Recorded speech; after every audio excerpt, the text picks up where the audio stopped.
serangan Israel ke Palestina semakin membabi buta, mengabaikan hukum perang dan hukum humaniter. Melalui media kita menyaksikan rumah sakit, sekolah, tempat ibadah dan fasilitas sipil telah menjadi sasaran operasi militer Israel. Karena itu, kita mengutuk tindakan tersebut dan demi kemanusiaan dan keadilan, kami menyerukan untuk segera dihentikan.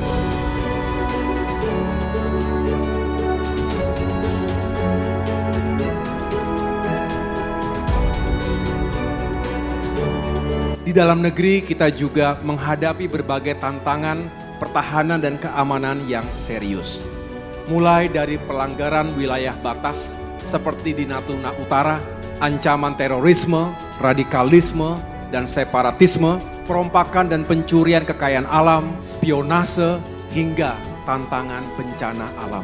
Kita juga menghadapi ancaman kejahatan-kejahatan baru seperti cybercrime, human trafficking, atau perdagangan manusia, international drug trafficking, peredaran narkoba, money laundering, korupsi lintas batas negara, hingga potensi konflik dan benturan berbasis identitas, serta tantangan-tantangan lainnya. Saudara-saudara sekalian, untuk menjawab tantangan-tantangan tadi, Partai Demokrat berkomitmen untuk ikut berkontribusi dalam meningkatkan kapasitas pertahanan dan keamanan negara guna menjamin tegaknya keutuhan dan kedaulatan NKRI dan juga menjamin pembangunan ekonomi dan demokrasi di tanah air. Kita juga perlu memperbesar peran TNI dan Polri dalam upaya menjaga perdamaian dunia. Indonesia perlu terus meningkatkan kapasitas diplomasi dan kerjasama dengan Perserikatan Bangsa-Bangsa, termasuk Departemen Operasi Pemelihara Perdamaian PBB, agar Indonesia makin berperan dalam melaksanakan ketertiban dunia sesuai dengan amanah konstitusi.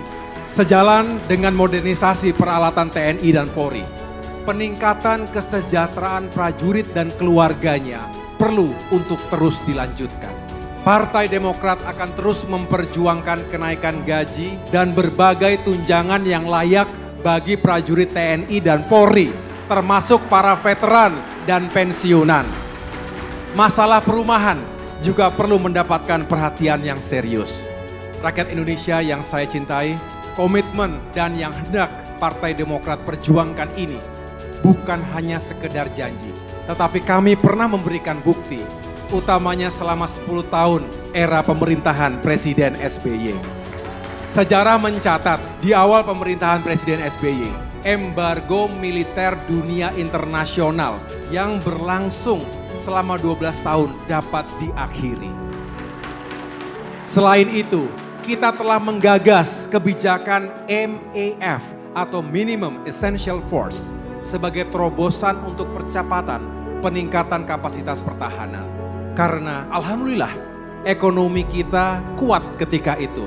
Kita memiliki ruang fiskal yang cukup untuk melakukan pengadaan alutsista dan langkah-langkah modernisasi TNI dan Polri lainnya.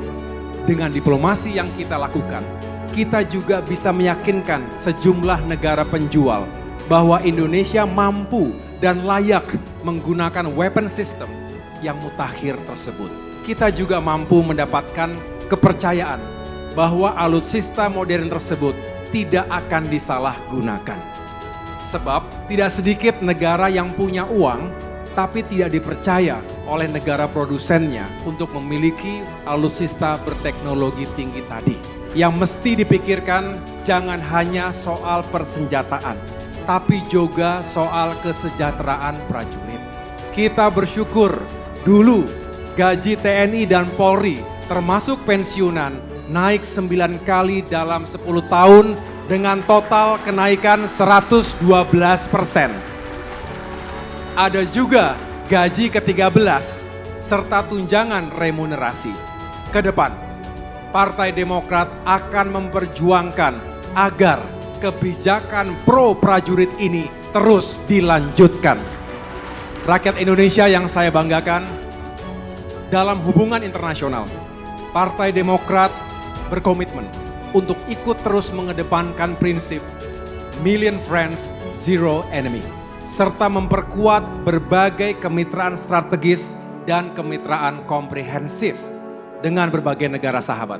Ketika Indonesia resmi menjadi bagian dari G20 pada tahun 2008, Indonesia aktif berkontribusi dalam membangun perekonomian global yang terus tumbuh secara berimbang, berkelanjutan, dan inklusif.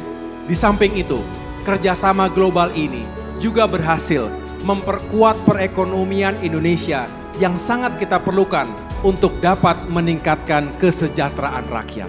Inilah semua komitmen dan agenda perjuangan Partai Demokrat 5 tahun ke depan di bidang pertahanan keamanan dan kerjasama internasional. Komitmen perjuangan Partai Demokrat tersebut insya Allah akan lebih mudah diwujudkan jika Bapak Prabowo Subianto terpilih sebagai presiden mendatang.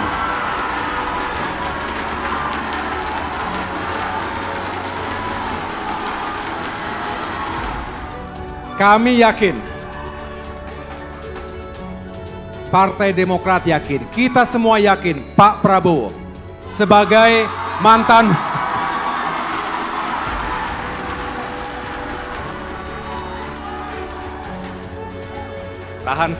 Tahan sebentar. Kita yakin Pak Prabowo selaku mantan prajurit TNI dan kini mengemban tugas sebagai Menteri Pertahanan lebih memahami kehidupan prajurit dan menguasai persoalan pertahanan keamanan. Juga persoalan geopolitik dan upaya menjaga perdamaian dan keamanan internasional. Banyak yang tidak sadar dan kurang mengapresiasi bahwa jasa Pak Prabowo selaku Menteri Pertahanan adalah merelakan alokasi anggaran pertahanan secara signifikan untuk menyelamatkan nyawa jutaan rakyat Indonesia di masa pandemi. Pak Prabowo juga mengerahkan pasukan TNI untuk berpartisipasi aktif dalam merawat korban-korban pandemi di tempat-tempat isolasi. Langkah ini tidak cukup hanya dengan kerja biasa, tetapi dibutuhkan keikhlasan dan kebesaran hati. Hakikat dan prinsipnya, tugas seorang Menhan adalah melindungi keselamatan setiap warga negara. Untuk itu, Partai Demokrat mengapresiasi kinerja Menteri Pertahanan Prabowo Subianto dan jajarannya.